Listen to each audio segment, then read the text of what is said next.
Je vais parler un peu de ce que c'est que Lab Academy. Donc Lab, le nom c'est déjà Learning and Behavior. Donc moi je suis spécialiste en éducation spécialisée, mais aussi en analyse du comportement appliqué. Donc je me spécialise vraiment en changement du comportement chez des enfants qui ont des troubles du spectre de l'autisme, mais aussi qui ont des retards de développement, des troubles du langage, troubles d'apprentissage, TDAH, déficience intellectuelle et tout ce qui est apparenté en fait au délai et au retard de développement chez l'enfant. À date, Lab Academy, depuis qu'on a ouvert, nous sommes à 34 enfants. Depuis 2024, je pense que certains ont suivi l'aventure en ligne, notamment mon oncle, tonton Tierno, qui est là, qui me suit sur Facebook. Il est mon fan numéro 1. Il like tous mes posts sur Facebook. Donc, au départ, on a commencé avec un enfant pendant les 2 premiers mois. Ensuite, on en a eu 3, 4 et là, on est rendu à 34. Donc, je remercie les parents pour la confiance qu'ils nous accordent parce que c'est surtout du bouche à oreille pour la plupart du temps. Il y a des parents qui réfèrent d'autres parents. Et aussi, je remercie les pédiatres qui travaillent avec nous, la neurologue dont elle parlait, Dr. Courtney, qui est de Sacré-Cœur. Ils sont basés à Dubreka.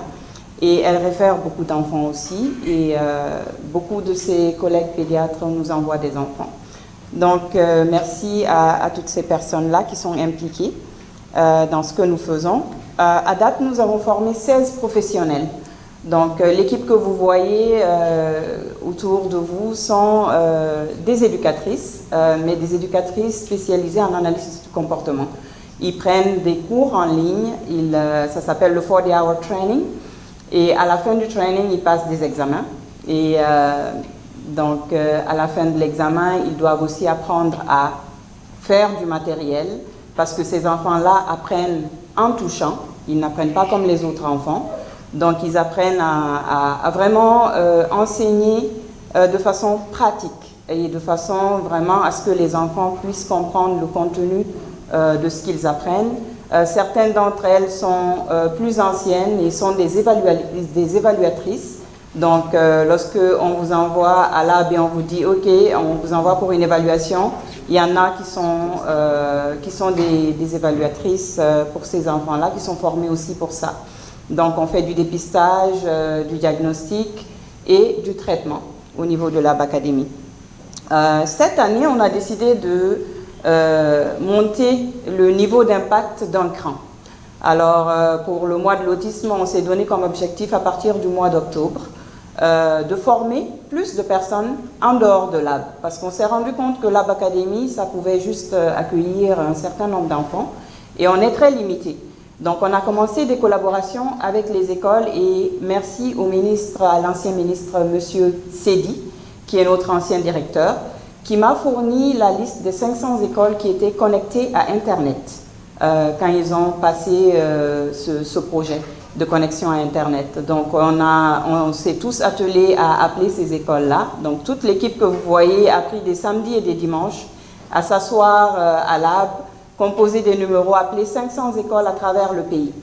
Donc, on a réussi à avoir à peu près 480 personnes au total qui ont été formées cette année au dépistage de l'autisme. Et ce n'est pas seulement du côté de l'éducation, nous avons eu aussi de l'aide du côté du ministère de l'Enfance à travers Nanette qui nous a fourni une liste d'agents sociaux. Et on a aussi eu du côté du ministère de la Santé. Donc, c'est juste pour vous dire que c'est une collaboration de ministères qui doivent travailler ensemble pour aider ces enfants parce que ça touche le côté non seulement santé, mais ça touche le côté éducation. Parce que c'est des enfants qui ont un diagnostic qui les empêche d'apprendre. Donc, ces deux ministères doivent collaborer. Et le côté social, bien sûr, intervient parce que c'est des enfants qui sont vulnérables. Okay? Donc, on a eu l'aide de tous ces ministères-là pour pouvoir former les 480 et plus d'ailleurs personnes grâce à Madame Abba que je harcelais tous les jours. On est à combien? On en est à combien? Donc elle notait tout. Et donc pendant la journée mondiale de l'autisme, on a pu quand même faire assez de sensibilisation et les gens nous ont contactés. On est encore en train de faire le décompte de combien d'enfants nous ont été référés à partir de cette journée. Et une fois que c'est finalisé, on va le communiquer. Mais il y a quand même un besoin. On voulait juste montrer qu'il y a un besoin. Et vu qu'on n'a pas de chiffres en Guinée, ça allait devenir notre première base de données. Donc on a commencé quelque chose en Guinée. Et vu que j'étais aussi la leader Afrique et Asie pour la journée mondiale de l'autisme pour le mouvement Spark a Spectrum of Possibilities, j'ai collaboré avec 29 autres pays. Donc on a réussi à former en Afrique plus de 2500 personnes avec la même formation de dépistage à l'autisme. Et il y a des pays qui sont plus petits, il y en a qui sont plus gros. Donc, et là, on attend encore le décompte final, mais on a eu à peu près 5200 enfants qui ont été dépistés pour la journée mondiale de l'autisme en Afrique. OK? Donc, c'est pas petit, c'est beaucoup. Alors, les difficultés qu'on a, c'est vraiment, et ça, c'est pas seulement en Guinée, hein, à travers l'Afrique, c'est de vraiment déstigmatiser. Parce qu'au départ, les parents, comme tous parents d'ailleurs, on essaie de trouver une solution. Lorsqu'on a un enfant qui a des difficultés, qui n'est pas comme les autres enfants, on essaie de trouver une solution. Et bon, souvent, on essaie de dire que c'est, on essaie de dire, de mystifier ça, voilà, je ne vais pas commencer à citer, mais dire que c'est des sorciers ou dire que c'est des enfants qui sont possédés, voilà, essayer de les laver avec des choses. Donc souvent on essaye de passer un message de vraiment, nous voulons faire partie de la solution que vous cherchez. Nous ne disons pas que prier pour vos enfants c'est mauvais. Nous ne disons pas que aller voir les imams, aller voir des gens pour laver vos enfants, c'est mauvais. Du moment que vous n'abusez pas de l'enfant, vous ne lui donnez pas des choses qui vont le rendre malade. Et voilà, il y en a qui utilisent des tisanes artisanales et tout ça. Tant que ça ne nuit pas à l'enfant, je trouve que ce n'est pas quelque chose qu'on devrait arrêter. Mais en général, on essaie vraiment de demander, est-ce que ça a marché pour vous? Est-ce que vraiment ça a résolu votre problème? Et si ça n'a pas résolu le problème, alors est-ce que vous voulez qu'on essaye de vous montrer des techniques, qu'on essaye nous aussi du côté médical de vous montrer quelque chose qui pourrait peut-être aider? Et souvent, c'est un soulagement pour le parent de savoir qu'on ne va pas contre eux, ou contre ce qu'ils sont en train de faire. Nous ne sommes pas en train de dire que ce qu'ils sont en train de faire est mauvais, mais simplement nous sommes là pour faire partir de la solution. Donc c'est important de faire appel aux leaders communautaires et religieux pour qu'ils fassent partie de la conversation que nous avons lorsqu'on sensibilise. Parce que c'est eux la première ligne de front. C'est vers eux que les parents vont en premier pour essayer de trouver des solutions. Maintenant, au niveau de Lab Academy, souvent j'ai des questions, comment ça se passe? Donc la première étape, lorsque vous nous appelez, en général, on essaye de voir si c'est un enfant qui est à risque d'autisme. Donc on essaye déjà de dépister. Donc si l'enfant est à risque, on le réfère à une neurologue, un pédiatre, des gens qui sont qualifiés pour poser un diagnostic officiel. Et une fois qu'on a un diagnostic officiel, ça va être ces personnes-là qui vont nous dire voilà les déficits qu'on voit au niveau de l'enfant. Et avec les déficits, il aura peut-être besoin d'un analyste du comportement, au niveau du comportement. Il aura peut-être besoin d'un orthophoniste au niveau du langage, si l'enfant a déjà quelques mots et qu'on a besoin de l'aider à parler en phrases, en conversation. Peut-être que l'enfant aura besoin, au niveau motricité, d'un ergothérapeute. Donc c'est pour vous dire que c'est une équipe qui travaille souvent avec cet enfant-là, en plus des parents bien sûr, vous faites partie de l'équipe. Donc c'est important qu'un diagnostic soit posé et que les personnes qui traitent l'enfant soient impliqués dans le progrès de l'enfant pour qu'on puisse tous réussir à aider cet enfant-là à atteindre son potentiel, comme on dit, le plus haut potentiel de l'enfant.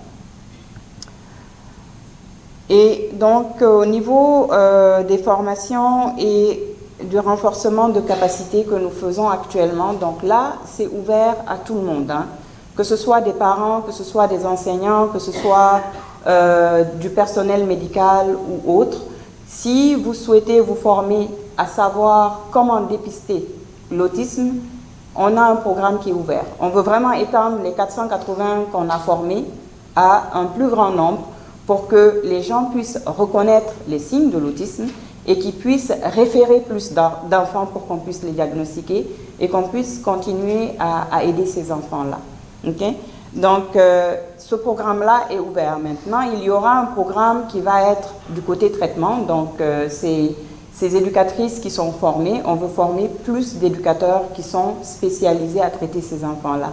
Parce que c'est bien de diagnostiquer, c'est bien de dépister, mais si ces enfants n'ont pas l'aide qu'il faut, ça va être difficile de les aider à réussir. Et ça prend par exemple des ressources. Ça prend des personnes qui vont être formées pendant au moins 3 à 6 mois. Et ça prend des salaires à payer. Vous comprenez que là, ça commence à être lourd, juste au niveau d'une petite ONG. Donc, on aurait besoin de support et d'étendre nos actions en collaboration avec les institutions qui sont en place pour qu'on puisse aller sur un réseau qui est national. Okay. Aujourd'hui, je remercie M. Tafsir, qui est ici, de l'école Bamban de Kindia. Je remercie M. Kaba, qui est d'ailleurs passé chez nous pour les condoléances, qui est de l'école de Kankan, et M. Baudiol, qui a représenté le maire de Kankalabé et l'école primaire de Kankalabé. Donc, on a commencé une expansion territoriale en dehors de Conakry. On a commencé à travailler à l'intérieur du pays pour donner de la chance aux enfants qui sont à l'intérieur aussi. Donc, la collaboration avec Bamban s'est faite à l'aide de AGL. Je ne sais pas si IG est là pour représenter AGL, mais c'est AGL qui nous a aidés à porter ce projet-là. Et on va commencer bientôt la construction de classes spécialisées en autisme et aussi à supporter l'apprentissage des enfants qui ont des difficultés d'apprentissage en dehors du diagnostic d'autisme. C'est une école qui a à peu près 917 enfants, je pense, au total. Et vraiment, ils ont besoin de support. Ils ont 6 classes. Donc, vous imaginez le nombre d'enfants par classe. Et donc, il fallait un support, surtout pour les enfants aussi qui ont des difficultés d'apprentissage. Donc, juste pour vous donner une idée, l'école de Kankan, c'est M. Kaba, il est absent aujourd'hui.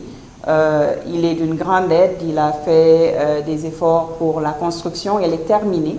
Ils sont en train de faire la peinture au niveau de l'école de Kankan. Au niveau de Kankalabé, c'est terminé aussi. On a commencé déjà à enseigner quelques enfants au niveau de l'école primaire et on va les transférer au niveau des classes. Donc on a trois localisations en dehors de Conakry. Nous sommes donc au total de 4 au niveau de la Bakadébi en ce moment. Pour la vision pour le futur, comme je vous le dis. Nous avons commencé déjà une expansion territoriale.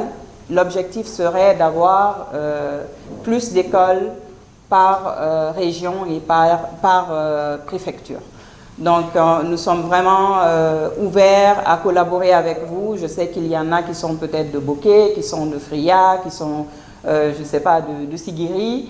J'ai déjà commencé à discuter avec une autre école qui est la Petite Académie américaine, qui collabore avec nous, qui a une école vers Dabola.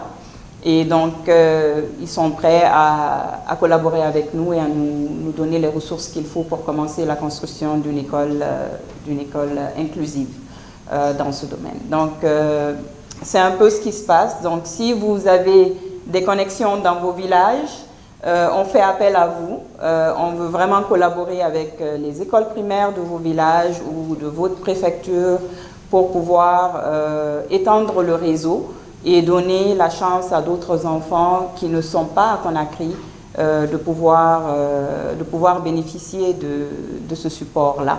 Et d'ailleurs, je pense que Tanti Aline aussi, Dr Aline, donc peut-être que vous connaissez, a fait appel à moi pour Dar à l'abbé, je pense.